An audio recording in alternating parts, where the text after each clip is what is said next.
Hello friends, Shri Ganesh भगवान 108টা নামৰ ভিতৰত মই 101 নম্বৰ নামৰ পৰা মই এতিয়া কীৰ্তন কৰিম, পাঠ কৰিম। ব্ৰহ্মযোগ নাম দিলে ঋষি বিশ্বামিত্ৰ, ব্ৰহ্মই নাগৰাজৰ নাম ৰাখিলে শ্ৰী মিত্ৰ। প্ৰণৱ স্বৰূপ নামে হইলে সনাতন, অদ্বৈত স্বৰূপ হইলে জগত কাৰণ। অন্তৰ্যামী স্বৰূপ নাম দিলে ব্ৰহ্মৰূপ, জ্যোতি জ্যোতি স্বয়ং জ্যোতি পূৰ্ণ ব্ৰহ্মস্বৰূপ। অচ্যুতৰ হত নাম কৈলো সবিস্তাৰে, অতি গোপনীয় তাকে কৰিলো প্ৰচাৰে। ঘূৰি যোৱা পিতৃভক্ত ৰাই ভগীৰথ, পূৰ্ণ হব অচিৰেই তব মনোৰথ। গংগাক অনাৰ পথৰ বিঘ্ন দূৰ হইব, কহিলো নিশ্চয় পিতৃগণক উদ্ধাৰিব। অতি গুহ্য নাম স্তব বিঘ্ন বিনাশক, অতীব সুযোগ্য যিটো আনন্দবৰ্ধক। এই স্তব যেইজনে কৰে অধ্যয়ন, হইব নোৱাৰে কোনো পাপৰ স্পৰ্শন। সকলো কামনা তেওঁৰ হইব পূৰণ, সৰ্ববিঘ্ন বাধাই দূৰে কৰিব গমন।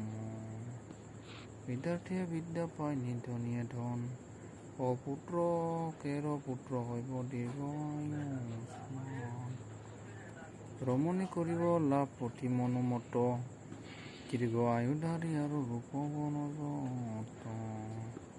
সৰ্বোত্তম পুত্ৰ পাব ৰূপগুণৱান, সৰ্বগুণী কন্যা পাব লক্ষ্মীৰ সমান। পূৰ্ণ হব ধনে জনে উজ্জ্বল সংসাৰ, দানমুক্ত হস্ত অন্তে স্বৰ্গে বাস তাৰ। ঈশ্বৰত অচলা ভক্তি অৱশ্য হইব, অন্তে কৈলাসতে স্থান অৱশ্য লভিব। কাৰ্যাৰম্ভে গণপতি কৰিলে স্মৰণ,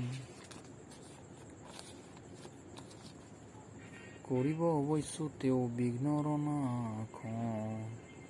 ভাদ্ৰপদ মাহ আৰু আঘোণতে, নাইবা শাওণ শুক্লা চতুৰ্থীতে। সুন্দৰ প্ৰতিমা মূৰ্তি কৰিয়া গঠন, প্ৰতিস্থাপন কৰি গণেশ। এই অচ্যুতৰ হত নাম জপন কৰিব, সকলো বাসনা তেওঁৰ পূৰণ হব।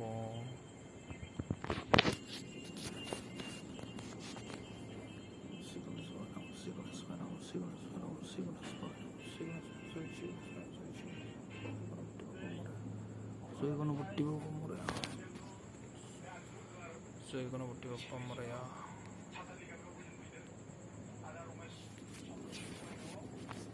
সকলোকে বহুত বহুত ধন্যবাদ ফ্ৰেণ্ডছ, ভিডিঅ'টো সকলোকে চোৱাৰ বাবে। ভিডিঅ'টো ভাল লাগিলে লাইক কমেণ্ট আৰু মোৰ চেনেলটো সাবস্ক্রাইব कर दिवा। Bye bye. सर्वे भवन्तु सुखिनः, सर्वे सन्तु निरामया, सर्वे भवन्तु सुखिनः, सर्वे सन्तु निरामया।